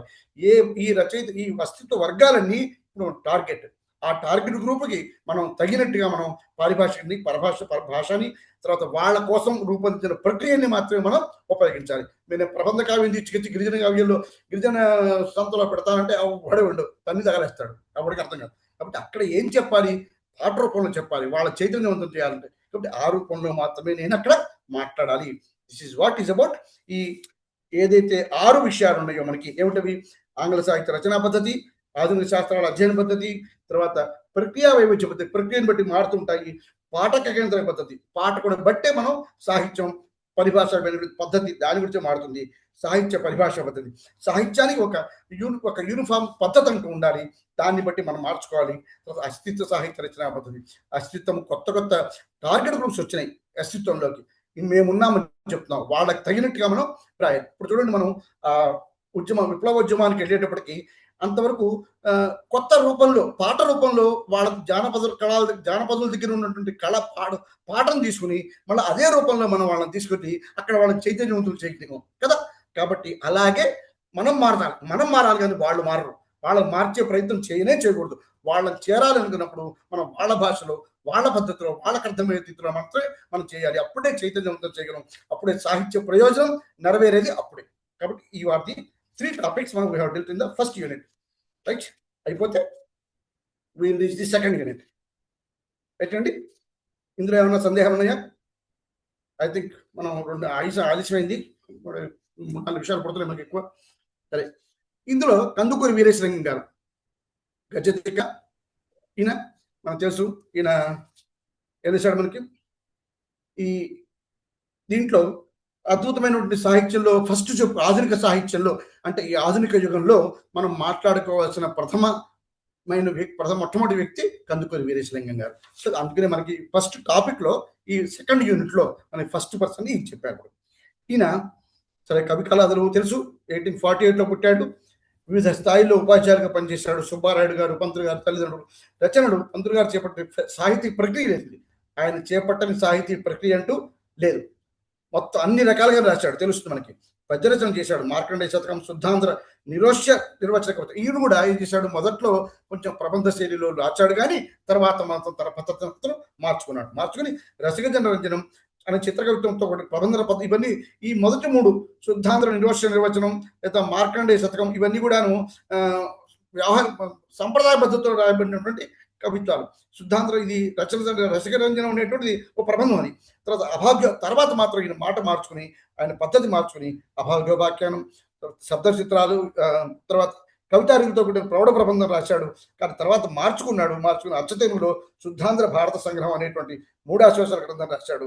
తర్వాత ప్రబంధ కవిత్వం వేసిన వెరితలతో విసిగిపోతే సరస్వతి, ఈయనే కొన్ని వ్యంగ్యమైన రచనలు కూడా చేశాడు. వ్యంగ్యంగా చెప్తే ఎక్కువ రీచ్ అవుతుంది, ఎక్కువ ప్రభావం కల్పిస్తుంది అనేటువంటి దృష్టిలో సరస్వతి నాదర సంవాదం అనేటువంటిది ఒకటి, తర్వాత అభాగ్యోపాఖ్యానం అనేటువంటిది ఒకటి.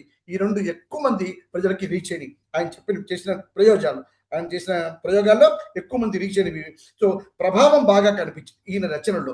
శతకాలు రాశాడు, నిర్వచన నక్షత్రం రాశాడు, తర్వాత రసగంజన రంజనం అనేటువంటి చిత్రకవిత్వం తెలుసు మనకి. రకరకాల పద్ధతుల పద్యాల్ని ఒకే పద్యంలో మనం ఇమిడించి రాయటం, రకరకాల పద్ధతులు, దాని చిత్రకవిత్వం ఉంటామని మనం ఫస్ట్ సెమిస్టర్లో చదువుకున్నాం మనం. తర్వాత ఈ తర్వాత అచ్చతంలో శుద్ధాంధ్ర భారత సంగ్రహం అనేటువంటి 3 ఆశ్వాసాల గ్రంథం రాశాడు. సో ఇక్కడి నుంచి మనకి కవిత్వం పద్ధతి మారింది ఈయన దగ్గర నుంచి. అందుకని ఈయన మనకి మొట్టమొదటిగా మన ఈయన గురించి మనం మాట్లాడచ్చు. పద్య రచనలో రకరకాల మార్పులు తీసుకొచ్చాడు. తర్వాత ఈయన అనువాదం ట్రాన్స్లేషన్ చేశాడు. ఇందులో మనకి ప్రధానంగా ఈయన రచన ఇక్కడి నుంచి మనం ఒక 4-3 యూనిట్ల పాటు 2 యూనిట్ల పాటు ఏం చేస్తామంటే ప్రధానంగా వీళ్ళ రచనలే వస్తాయి మనకి. రచనల ద్వారా ఏమేమి ప్రభావితం చేశారు, వాడు చేసింది తక్కువ చెప్పేది అంటే ఎక్కువ మంది రచనల ద్వారానే వాళ్ళ ప్రభావం చూపించారు కాబట్టి మన రచనల గురించే మాట్లాడుకుంటున్నాం. ఇక్కడ ఈయన మొట్టమొదటి ఇందాక చెప్పిన పద్య రచనలు, తర్వాత నవలా రచనలు, రాజశేఖర చరిత్రం తెలుసు మనకి, వికర్ ఆఫ్ ది వేక్ఫీల్డ్, దీని గురించి చర్చ బాగా జరిగింది, అనువాదమా కాదా అన్నది అది ఉన్నది. తర్వాత సత్యరాజ పూర్వదేశ యాత్రలు, గలీవర్ ట్రావెల్స్ ట్రాన్స్లేట్ చేశాడు ఇది, సత్యవతి చరిత్రం, తర్వాత చంద్రమతి చరిత్రం, ఈ 2 స్త్రీల గురించి రాశాడు, స్త్రీల చదువు గురించి విద్య గురించి రాశాడు అతను. ఇవి రాసిన తర్వాత ఇవి నవలా రాజాల్లో రాసినట్టు ఇవి. రాజశేఖర చరిత్రం ఫస్ట్ నవల, ఫస్ట్ తెలుగు నవల అయితే. దీని మీద కొంత కాంట్రవర్సీ ఉంది, కానీ అయినప్పటికీ ఫస్ట్ తెలుగులో రాయబడిన నవల అని చెప్తారు ఇది రాజశేఖర చరిత్రం. ఇవి అయిన తర్వాత శాస్త్ర విషయాలు, ఇందాక మనం పద్యాల గురించి ఏం రాశాడు మాట్లాడుకున్నాం, నవలలు ఏం రాశాడు చెప్పుకున్నాం, శాస్త్ర విషయాలు. ఈయన అనేక శాస్త్రాల మీద విస్తృతమైనటువంటి వ్యవహారాల్లో పద్ధతుల్లో సెక్టర్స్ లో రచన చేశాడు. ఈయన శాస్త్ర విజ్ఞానం లేకపోతే కుదరదని చెప్పని శరీర శాస్త్రం, జ్యోతిష్ శాస్త్రం, జంతు స్వభావ శాస్త్రం, గర్భిణీ స్త్రీల కొరకు పత్నీత సూచని, తర్వాత ప్రకృతి శాస్త్రం, ఈయన అనేక శాస్త్రాల మీద అతను శాస్త్రాలని అందుబాటులో తీసుకొచ్చాడు అతని రచన ద్వారా. తర్వాత అన్నిటికీ నాకు చెప్పుకోవాల్సింది ప్రహసనాలు అని చాలా ఫేమస్ అయినటువంటివి. ఇది వ్యంగ్యంగా రాసేవాడు ప్రహసనాలు అని చెప్పని, ఎవ్రీ వీక్ వచ్చేవి.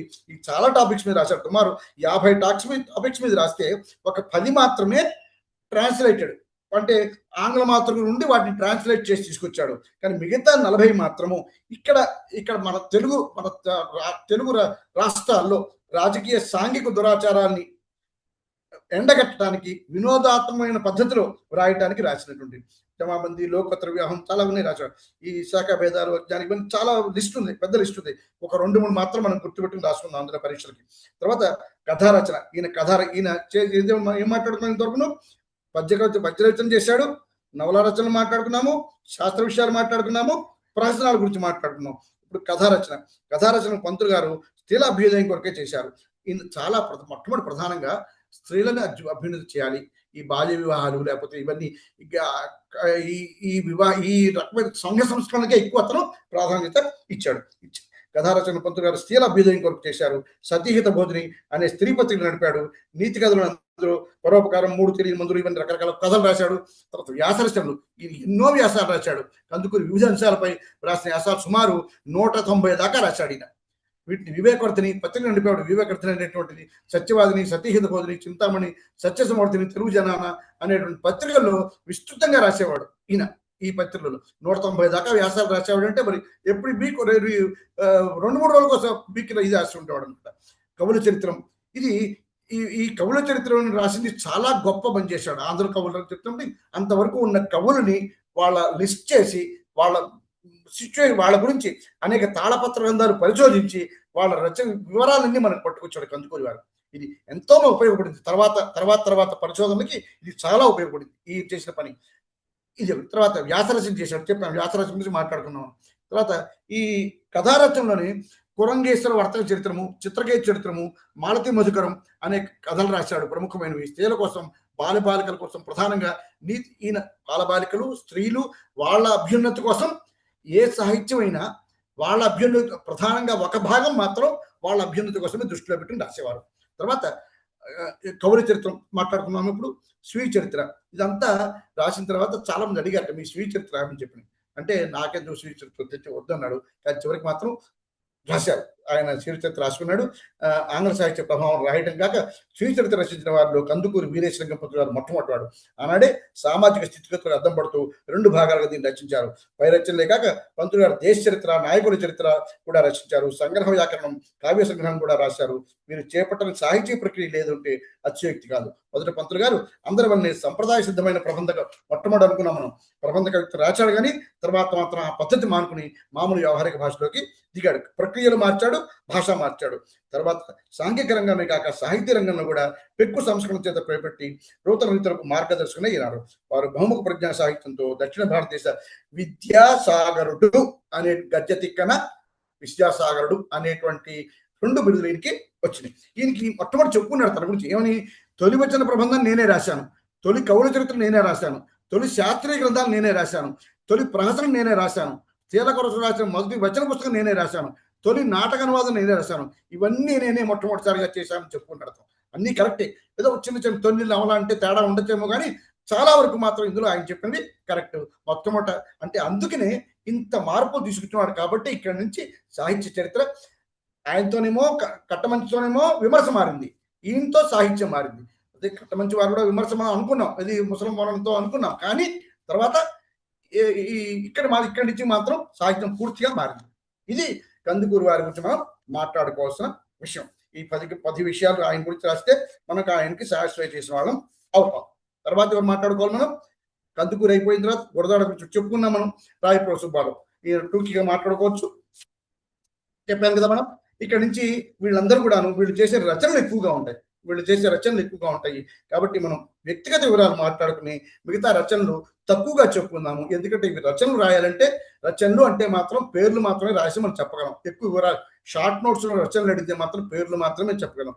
ఒక లాంగ్ క్వశ్చన్ అడిగితే మాత్రం మనం కొంచెం వివరాలు రాయాల్సి వస్తుంది. అయితే ఇక్కడ లాంగ్ క్వశ్చన్లు అడిగే అవకాశం లేదు, ఎందుకంటే లాంగ్ క్వశ్చన్ కానీ మనం చదువుతున్నాం కాబట్టి వచ్చే అవకాశం లేదు. కాబట్టి షార్ట్ క్వశ్చన్ వచ్చి చెప్పుకుని మీరు ఈ వివరాలు మాత్రం అట్లీస్ట్ కొన్నైనా చదువుకుని వెళదాం మనం. ఆధునిక కవిత్వానికి భావ కవిత్వానికి మార్గదర్శకుడు, వస్తుభావ శైలి విషయంలో నూతన ఓడు సృష్టించినవాడు నవకవితా సారథి రాయప్రోలు సుబ్బారావు. అగ్గిరెడ్డి అమలైన శృంగార, ఈయన కొన్ని సిద్ధాంతాలు ప్రవేశపెట్టాడు. అమలైన శృంగార సిద్ధాంతం అంటే ఏమిటి, శరీర సంబంధమైనది కాకుండా, శృంగారం అంటే శరీర సంబంధమైనది కాదు, కేవలం మానసికమైనది అని ఈయన భావం. అందుకు దాన్ని ప్రవేశపెట్టాడు. దీనికి మళ్ళా వెనకాల సాహిత్యం పాశ్చాత్య భావజాలం అంతా ఉండవచ్చు, కానీ ఇది మాత్రం కొత్తదనాన్ని ప్రవేశపెట్టాడు. అంతవరకు ప్రబంధకాన్ని పూర్తిగా త్రోసిరాజని చెప్పి ఇది శరీరానికి సంబంధించి కాదు, ప్రేమ అంటే కేవలం మానసికమైనది అని చెప్తూ అందులో కొత్త 43 మంచి టాపిక్స్ తో దాన్ని రాయటం జరిగింది. తర్వాత నవ్య కవిత్యోద్యమం సారథి రాయప్రోలు వారి రచనలో కనిపించే ప్రధానమైన అంశాలు సామూహిక జీవన తాత్వికత అన్వేషణ. ఈ విషయాలు దాంట్లో ఈయన లక్షణాల గురించి మనం చెప్పాలి. ఫస్ట్ చెప్పిన తర్వాత వ్యక్తిగత వివరాలు ఏమిటి, 1892లో జన్మించాడు. చూడండి, మనం అనుకున్నాం, మనం మాటిమాటికి అనుకుంటున్నాం, మనం ఎక్కువ మంది ఈ భావ కవిత్వం కానీ ఆధునిక కవిత్వంలో ఎక్కువ మంది 1890, 1900 ఈ సంవత్సరాల మధ్య జన్మించిన వాళ్ళే ఉన్నారు. ఆ తర్వాత ఎక్కువ మంది ఇక్కడే ఉన్నారు. సో మనకు ఎవరైనా సరే ఈ లోపల కనపడుతుంటారు సాధారణంగా. మొత్తం అని చెప్పలేము, సాధారణంగా వీళ్ళందరూ ఈ దశాబ్దంలోనే ఎక్కువ ఉన్నారు. అందుకనే ఆ దశాబ్దం ఈ అభివృద్ధి ఈ ఆధునిక కవిత్వం ఎప్పుడు బిగినైంది, 1909లో. అంటే అప్పటికి వీళ్ళు 20 ఏళ్ళు, 25 ఏళ్ళు, 15 ఏళ్ళు ఉన్నారు. సో అప్పటి నుంచి వరుసగా 1940 వరకు, 1960, 70 వరకు కూడా ఈ ఆధునిక కవిత్వం వచ్చింది. తర్వాత అభ్యుదయ కవిత్వం అందిపుచ్చుకుంది, తర్వాత విప్లవ కవిత్వం అందిపుచ్చుకుంది, తర్వాత పద్ధతులు మారినాయి. సో ఈయన చదువు గురించి మాట్లాడుకుంటే రాయప్రోలు వారు తమ మేనమామ మహాపండితులైన అవ్వాలి సుబ్రహ్మణ్య శిష్యుడు గారి దగ్గర సంస్కృతం అందుకుంటూ నేర్చుకున్నాడు. తర్వాత చిలుకూరు వీరభద్రరావు దగ్గర సహకారంతో అత్తిలి సూర్యనారాయణ రాజమండ్రిలో పై చదువు చదివాడు. ఇది బ్రీఫ్గా ఆయన గురించి చదువుకోవడం. తర్వాత టీచర్గా పనిచేశాడు. మంథన్లో ప్రధానంగా ఇది చెప్పుకోవాల్సిందంటే మన ఉస్మానియా విశ్వవిద్యాలయంలో మనం ఇప్పుడు ఎక్కడైతే చదువుకుంటున్నామో ఆ విశ్వవిద్యాలయంలో తెలుగు భాషలో అధ్యాపకుడు చేయడం, తర్వాత దానికి వైస్ ఛాన్సలర్ అయ్యాడు. అక్కడే ఎక్కువ కాలం పనిచేశాడు. తర్వాత ఆంధ్ర సాహిత్య అకాడమీకి కార్యవర్గ సభ్యుడయ్యాడు. తెలుగు భాషకి ఎన్నేని సేవ చేశాడు. అంటే ఈయన భాష వీళ్ళ ముగ్గురు కూడాను ఎవరు, కందుకూరి, గురదాడ, గిడుగు, వీళ్ళు ఈ వ్యవహారిక భాషకు ఎక్కువ చేశారు. కాబట్టి ఆధునిక సాహిత్యంలో వాళ్ళు ఆ స్థానాల్లో ఉన్నారు. వీళ్ళకి ప్రభుత్వ పదవులు వచ్చినాయి. అయితే అంతర్లీనంగా ఉన్న భాష ఏంటంటే, భావం ఏంటంటే, వాళ్ళ గవర్నమెంట్ ఆ టైంలో సపోర్ట్ చేశాడు రాయప్రోలు సుబ్బారావు. అందుకనే ఎక్కువ ఆ టైంలో వీళ్ళు గవర్నమెంట్ నిజాం ప్రభుత్వాన్ని వ్యతిరేకించకపోవడం అది జరిగింది. ఇందాక చెప్పుకున్నట్టుగా రాకాశి అనే గ్రూప్లో ఈయన కూడా ఒక మెంబరు, రాకాశి అసోసియేషన్లో ఈయన కూడా ఒక మెంబర్. తర్వాత ఈయనకి బిరుదులు, మిశ్రమంజరి అనే దానికి కావ్యానికి కేంద్ర సాహిత్య అకాడమీ అవార్డు వచ్చింది. 1968లో ఉస్మానియా విశ్వవిద్యాలయం నుంచి గౌరవ డాక్టరేట్ వచ్చింది. ఆంధ్ర విశ్వవిద్యాలయం నుంచి కళాప్రభన కూడా ఈయనకి వచ్చింది. ఈ 3 బిరుదులు ఈయనకి వచ్చినాయి. వచ్చిన రచనల్ని 3 రకాలుగా పల్లా దుర్గయ్య గారు 3 రకాలుగా విభజించారు. అనువాదాలు, స్వతంత్ర కావ్యాలు, లక్షణ కావ్యాలు. ఈ అనువాదాల్లో మనకి అనుమతి, ఇది టెన్నిసన్ రాసిన డోరా అనువాదం, లేడీస్ విమెన్ గురించి స్త్రీలు చేసే త్యాగం గురించి. లలిత, ఇది గోల్డ్ స్మిత్ రాసిన హెర్మిట్కి అనువాదం. ఇప్పుడు చెప్పేవన్నీ అనువాదాలు. మధుకలశం, ఇది ఉమర్ ఖయాం రుబాయిలకి అనువాదం. శకుంతల, ఇది అభిజ్ఞాన శాకుంతలం అనువాదం. దూతమత్తేహం, కాళిదాసు మేఘ సందేశానికి అనువాదం. తర్వాత రాస పంచాధ్యాయి మనం మాట్లాడుకున్నాం ఇంతకుముందు కూడా. ఏమిటది?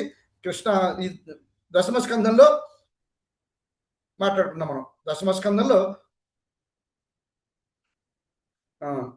ఒక రాసపంచాధ్యాయాన్ని మనం రాసలో ఉంటుంది, దాన్ని 5 అధ్యాయాలు రాసపంచాధ్యాయి అంటారు దాన్ని. దానికి ట్రాన్స్లేట్ చేశాడు ఈయన, అదొకటి. తర్వాత ఇది అయిన తర్వాత సంస్కృత భజగోవిందం, సౌందర్యలహరి ఇవన్నీ అనువదించాడు. తర్వాత ఈ రమాలోల అని చెప్పేదో రోమాలోల అని మన దాంట్లో ఉంది, కానీ తప్పది. మరి దానికి అసలైన రూపం ఏంటో మనకి కనపడలేదు, చాలా వెతికాని కనపడలేదు. తర్వాత వాల్మీకి రామాయణంలో సుందరకాండను అనువాదించాడు. ఉత్తర రామచరిత్ర, ఇది భవభూతిది. అక్కడ భవభూతి అన్న పేరు లేకుండా మన దగ్గర ఉన్నది. ఉత్తర రామచరిత్ర రాసిన భవభూతి, దానికి ట్రాన్స్లేట్ చేశాడు. తర్వాత రామాయణంలో సుందరకాండ గురించి ట్రాన్స్లేట్ చేశాడు. తర్వాత ఠాగూర్ వ్యాసావళిని తెలుగులో రాశాడు. కానీ ఇవన్నీ దొరకట్లేదు అని చెప్తున్నాడు. ఇవన్నీ అలభ్యము అని చెప్తున్నాడు. ఇవన్నీ మనం మాట్లాడేవన్నీ అనువాద కావ్యాలు. ఈ అనువాద కావ్యాలు ఏమిటి? అనువాద కావ్యాలు అనుమతి, లలిత, మధుకలశం, శకుంతల, దూతమత్తేభం, రాసపంచాధ్యాయి. ఇవి కాక 3 భజగోవిందం, సౌందర్యలహరి. ప్రధానంగా మనం ఈ 5 రాస్తే చాలు. ఇవి కాక ఇంకా 3 ఉన్నాయి. ఎందుకంటే మనం అన్ని పేర్లు గుర్తుపెట్టుకుని వేగంగా రాయలేము. కాబట్టి ఈ ప్రధానమైన 5, దానికి మనం ఒరిజినల్స్ కూడా మాట్లాడుకున్నాము. అవి మేము మాట్లాడుకున్నాం. తర్వాత స్వతంత్ర కావ్య తృణకంకణం, ఇది ఈ తృణకంకణం ఎక్కడ రాసినా ఆయనకి ఎక్కువ పేరు వచ్చింది మాత్రం ఈయనకి. ఈ తృణకంకణంలోనే పేరు వచ్చింది. లలిత అయితే మరోటో కావ్యం రాసినప్పటికీ ఇక్కడే ఒక కొత్త భావన ఈయన ప్రవేశపెట్టాడు. ఏమిటది? ఈ అమలిన శృంగారం అనేటువంటి భావన నేను ఇక్కడ ప్రవేశపెట్టాడు ఈ తృణకంకణంలోనే. ఈ పాటికి ఈ తృణకంకణం గురించి మనం అందరం చదువుకున్నాం చాలాసార్లు. ఏమిటి? ఇందులో యువకులు ప్రేమించుకుంటారు, తర్వాత కానీ పెళ్లి చేసుకోలేకపోతారు. ఆ యువకుడు మళ్ళా కలుసుకుందామని వస్తాడు. కలుసుకుందాం అంటే వీళ్ళిద్దరూ ఒక తోటలో కలుసుకుంటారు. అతను గడ్డితో చేసినటువంటి గడ్డి పరకతో చేసిన ఒక కంకణాన్ని ఈమె చేతికి కడతాడు. ఈమెమో తన దగ్గర ఉన్నటువంటి ఉంగరాన్ని అతని చేతికి తొడుగుతుంది. తొడిగి నీకు శారీరక కోసం కోరుకోవద్దు, నీకు నాకు మధ్య కేవలం ఈ మానసిక ప్రేమ ఉంటే చాలు అని చెప్పేసి విడిపోతారు. తర్వాత అయితే ఇంకా అమ్మాయి చనిపోతుంది అనుకుంటా. ఇది ఇక్కడ ఏమన్నా చూడండి, సరస సాంగత్య సుఖము వికాసముల కన్నా దుస్సహ వియోగ భరమే మధురము సఖ్య అన్న మాటలు చెప్తాడు. ఈ అమ్మాయి చెప్తుంది, దుస్సహం వియోగ భరమే మధురము. వియోగంతో కలిసేటువంటి భారమే మనకి తీయగా ఉంటుంది. వియోగం మనం చదువుకున్న ఎక్కడో ఈ పాట కూడా ఉంటుంది, విరహం కూడా సుఖమే కదా అనుకుంటాం కదా. అలాగా ప్రణయతత్వాన్ని వివరిస్తుంది. అలౌకికమైన పరబంధం గురించి ప్రణయతత్వాన్ని వివరిస్తుంది. రాయప్రోలు వారు దీన్ని అమలిన ప్రణయం, అమలిన శృంగారం అని చెప్పి దాన్ని పేరు పెట్టారు. దీని గురించి మనకందరికి పూర్తిగా అవగాహన వచ్చేస్తుంది ఇప్పటికి, రైట్. సో ఇది తృణకంకణం గురించి. దీనివల్లనే ఆయనకి ఎక్కువ పేరు వచ్చింది. అందులోనే ఈ భావుకత అంటే ఇది ఒక కొత్త రకమైనటువంటి భావన. ఏమిటి? విడిపోతంలో కూడా ప్రేమ ఉంది, అప్పుడే విడిపోయినా సరే ఇప్పటికీ ఈ ప్రేమ శాశ్వతంగా ఉండొచ్చు అనేటువంటి ఒక కొత్త భావనని ప్రవేశపెట్టాడు. అప్పటికి భావుకవులకి ఇది, అప్పటికి ఇటువంటి సిచ్యువేషన్ చాలా కొత్తది మనకి. అదొకటి. తర్వాత స్నేహలత, ఇది మనం తెలుసు, బెంగాల్లో ఒక అమ్మాయి చనిపోయింది, వరకట్నం దురాచారానికి పడిపోయి ఆ అమ్మాయి గురించి రాసే కావ్యం ఇది.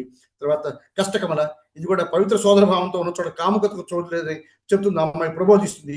తర్వాత స్వప్నకుమార చరిత్ర, ఇందులో కల్లో కనిపించిన సుందర పట్ల కాముకతను పెంచుకుంటే లేదా అమ్మాయి మాత్రం మాతృస్థానంలో ఉండి శుద్ధ ప్రేమను పొందుతుంది. మనకి ఒక సేమ్ ఉంటుంది, సీత కథ సినిమాలో చూస్తుంటారు కదా, అలాగే ఉంటుంది విశ్వనాథ్ సినిమా, కొంచెం ఇంచుమించు ఇంతే ఓ సీత కథ.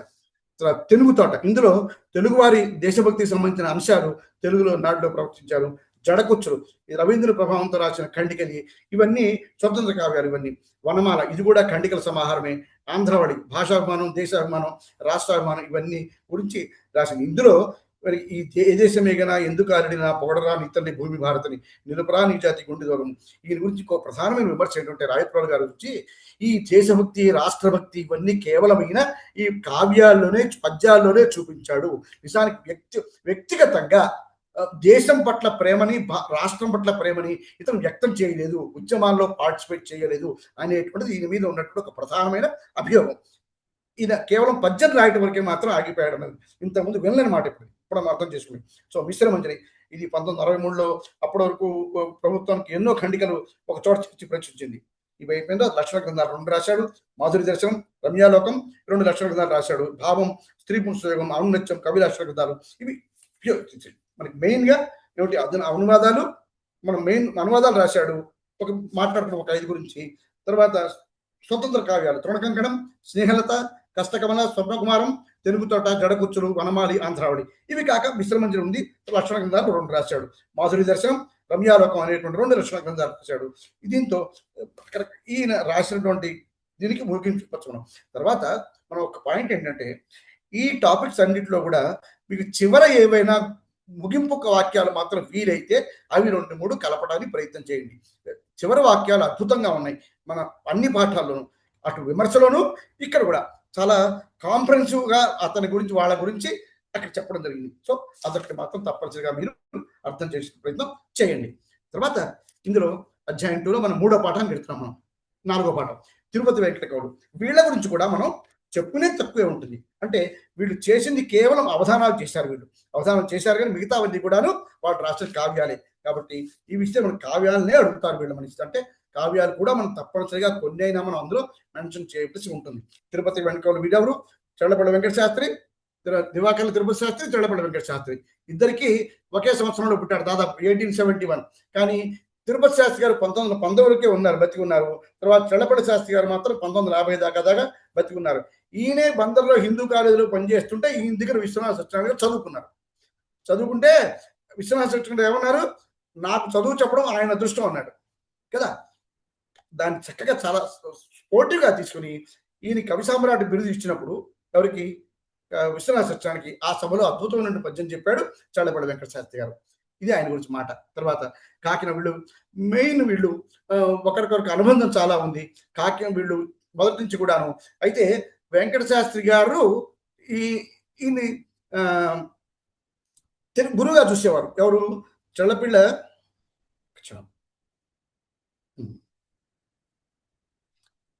తిరుపతి శాస్త్రి గారు వెంకట శాస్త్రి గారిని గురువుగా భావించేవాడు. చల్లపల్లి వెంకట శాస్త్రిని తిరుపతి శాస్త్రి గారు గురువుగా భావించేవారు. అంటే ఇద్దరు మిత్రులైనప్పటికీ కూడాను గురుభావంతో చూసేవారు ఆయన. ఆ రకంగా వీళ్ళు మొదటి నుంచి అవధానాలు చేశారు. ఫస్ట్ అవధానం కాకినాడలో చేశారు జంటగా, తర్వాత శతావధానం ప్రదర్శించారు. తర్వాత చివరి వరకు కూడా జంట వర్గానే ఒకరినొకరు ఉన్నారు. ముఖ్యమైన విషయం ఏంటంటే ముందుగా తిరుపతి శాస్త్రి గారు చనిపోయారు 1919లోనే. అయినప్పటికీ కూడా చల్లపల్లి వెంకట శాస్త్రి గారు తర్వాత ఆయన రాసిన రచనలన్నీ కూడాను కేవలం జంట కవులుగా రాసినట్టు మాత్రమే వ్రాయటం జరిగింది. అది వాళ్ళ మధ్య ఉన్నటువంటి అనుబంధం. తర్వాత తెలుగు సాహిత్యంలో నవ్య పద్య కవిత్వానికి ఆద్యులు. అంటే వీళ్ళు ఈ పద్యం ఏదైతే రాసే శైలి ఉందో దాన్ని మార్చేశారు కంప్లీట్ గా. ఆంగ్ల పదాలు, రకరకాల పదాలు తీసుకొచ్చి దాన్ని ప్రజలకి సులభంగా అర్థమయ్యేటట్టుగా తీసుకొచ్చారు. ఇంకోటి ఏంటి, మనం అప్పుడు కూడా అనుకున్నాం, ఇంతకుముందు ఈ పాఠం చెప్పుకున్నప్పుడు కూడా, అంతవరకు బయట కూడా ఆస్థానాలకు మాత్రమే పరిమితమైనటువంటి కవిత్వాన్ని రచ్చకెక్కించారు అన్న మాట మనకి టెక్స్ట్ బుక్ లో కూడా ఎవరో అంటారు. ఆ మాట కూడా జరిగింది. రచ్చకెక్కించారంటే రచ్చబండల్లో, ఆఫీసుల్లో, పబ్లిక్ ప్లేసెస్ లో వీళ్ళు ఈ అవధానాలు చేశారు. పబ్లిక్ ప్లేసెస్ అంటే గవర్నమెంట్ ఆఫీసులు, సంస్థానాలు, అలాంటి చోట్ల అవధానాలు చేశారు అని చెప్తూ రచ్చకెక్కించారు అన్న మాట వీళ్ళ గురించి మన కామెంట్స్ విమర్శకులు మాట్లాడడం జరిగింది దీని గురించి, వీళ్ళ గురించి. తర్వాత వీళ్ళు ఈ తెలుగు సాహిత్యంలో నవ్య పద్య కవిత్వానికి ఆద్యులుగా అంతవరకు ఈ ప్రబంధ భాషలో ఉన్నటువంటి కావ్య మాటల్ని, శైలిని సులభతరం చేశారు వీళ్ళు. అందరూ పాడుకునేటట్టుగా, చెల్లియో చెల్లకు అన్నప్పుడు అందరికీ అర్థమవుతుంది పాట. పాడుకున్న అర్థం ఎంతమందికైనా అర్థమవుతుంది. అంత తేలిగ్గా వీళ్ళు భాషని మార్చారు. తర్వాత వీరి అవధానాల్లో పాండిత్యం, ప్రతిభ, చమత్కారాలు, సాహిత్య సమాచారం చాలా అద్భుతంగా ఉన్నాయి వీళ్ళవి. తెలుగునాడులో కవిత్వం పట్ల చైతన్యం కలిగించారు. పద్యం ఎంతవరకు చదువుకున్న వాళ్ళకి మాత్రమే పద్యం అనుకునేటువంటిది వీళ్ళు చెప్పిన తర్వాత ఈ పద్యం మొత్తం అన్ని నోళ్లలో నానింది. భావం తెలిసినా తెలియపోయినా అన్ని నోళ్లలో నానింది. అలాగే వీళ్ళు తీసుకొచ్చారు. వీళ్ళు రాసిన నాటకాల్లో పాండవోద్యోగం, పాండవ విజయం అని 2 ఉన్నాయి. 2 నాటకాలు ఉన్నాయి. ఈ రెండింటిని కలిపి కురుక్షేత్రం అనే పేరుతో నాటకాలు ప్రదర్శించేవాళ్ళు వీళ్ళు, మిగతా నాటక సమాజం వాళ్ళు. ఈ నాటకం కురుక్షేత్రం అన్న నాటకం ప్రదర్శించబడిన ఊరే లేదు ఆంధ్రదేశంలో. అంటే అంత ప్రచురితమైంది, అంత ప్రాచుర్యం కలిగింది ఈ పాండవోద్యోగ విజయాలకి.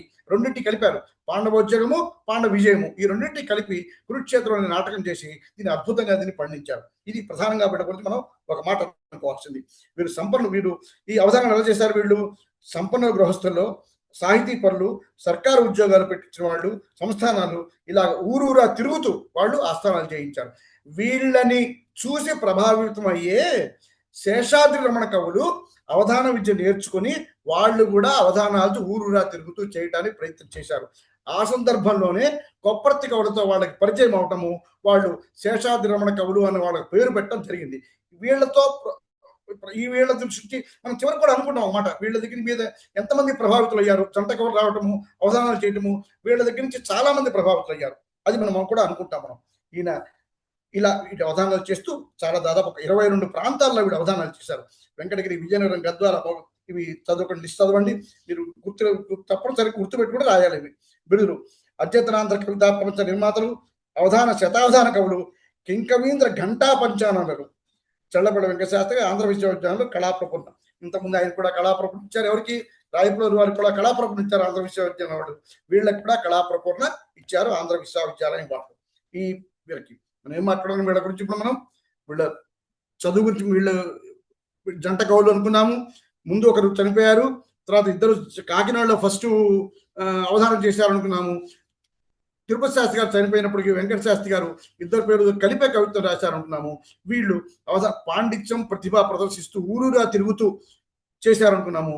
కీర్తి, ధనం, ఈ రెండింటి కోసం వీళ్ళు ఈ అవధానాలు ఊరూరా తిరుగుతూ అవధానాలు చేశారు అని అనుకున్నాం. అప్పటికి రాజాస్థానాలు నశించిపోతున్నాయి, చిన్న చిన్నవైనవి, సంస్థానాలు మాత్రం మిగిలినాయి. సో సంస్థానాల దగ్గరికి వీళ్ళని పిలిచి చక్రవర్తులు, రాజులు ఎప్పుడైతే అయిపోయారో, అయితే ఆ తరిపోయిన తర్వాత వీళ్ళందరినీ చేరాలంటే వీళ్ళు అక్కడి దగ్గరికి వెళ్ళాలి. కాబట్టి వీళ్ళు వాళ్ళ దగ్గరికే వీళ్ళు వెళ్ళడం జరిగి అలా ఊరూరా తిరుగుతూ వీళ్ళు అవధానాన్ని చేయవలసి వచ్చింది వీళ్ళ జీవనం కోసము.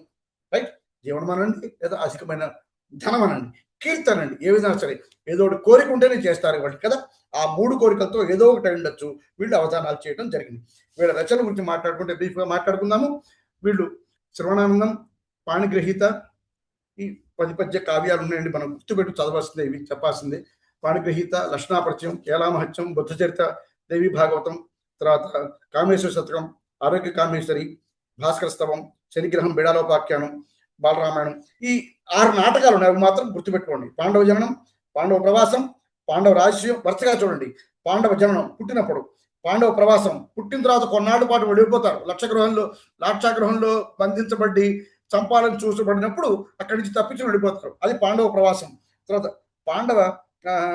తర్వాత రాజసూయం, తర్వాత మళ్ళా పిలవడం, అక్కడ ఇంద్రప్రస్థం ఇవ్వడం, ఖాండవప్రస్థం ఇవ్వడం, దాన్ని ఇంద్రప్రస్థంగా చేసుకోవడం, అక్కడ రాజసూయం చేయడం, ఇది జరుగుతుంది. తర్వాత పాండవోద్యమం, ఆ తర్వాత ఇక్కడికి వచ్చి సభాపర్వంలో జూదం ఆడటం, కోల్పోవటం, అది వెళ్ళిపోయిన తర్వాత వనవాసం అయిపోయిన తర్వాత పాండవోద్యోగం, అప్పుడు మళ్ళీ సంధి కోసం ప్రయత్నం. పాండవోద్యోగం అంటే సంధి ప్రయత్నము, ఉద్యోగం అంటే ప్రయత్నము.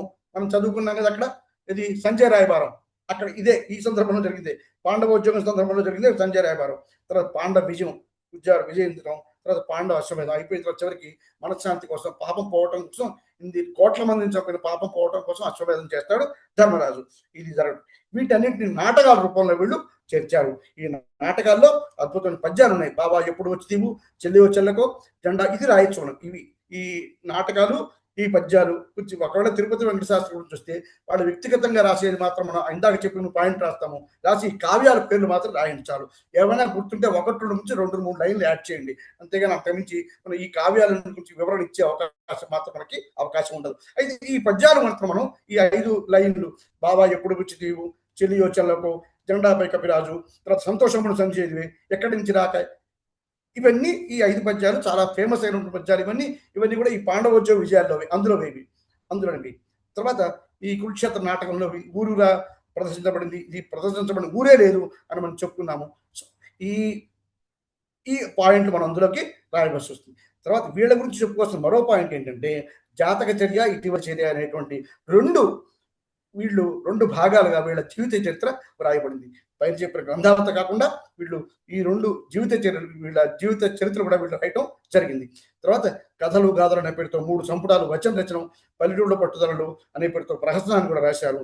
తర్వాత తిరుపతి కవులు జంట కవులు, ఇది ఇంతవరకు వీళ్ళు చేసినటువంటి రచనలు. తిరుపతి కవులు జంట కవిత్వం మొదలుపెట్టిన తర్వాత ఎందరో జంట కవిత్వాలు, అవధానాలు ఆశకవితలు పుట్టుకొచ్చాయి. ఎందరో ప్రముఖులు వీరి శిష్యులైనారు. వీరి నవీన వాక్య సరళిని, పద్య రచనలో పరిచయం చేసిన వ్యవహార శైలిని, వ్యవహార పలుకుబడులను ఎందరో ప్రముఖులు కొనియాడారు, అనుకరించారు కూడా. ఇలాగే వీళ్ళు ఆ కొప్పరపు కవుల ఆస్థానంలో కొప్పరపు కవుల సమ్ముఖంలోనే తిరుపతి మన ఈ శేషాద్రి రమణ కవులు కూడా ఆశకవిత్వం చెప్తారు. ఆశకవిత్వం చెప్పుకునేప్పుడే వాళ్ళు ఆయన మెచ్చుకుని వాళ్ళకి వీళ్ళిద్దరు శేషాద్రి రమణ కవులు అనే పేరు వాళ్ళకి పెట్టి వాళ్ళకి దిశానిర్దేశం చేయడం జరుగుతుంది అక్కడ. అది దీస్ ఆర్ ద పాయింట్స్. మనకి 5 టాపిక్స్ మనం కవర్ చేయగలిగాము.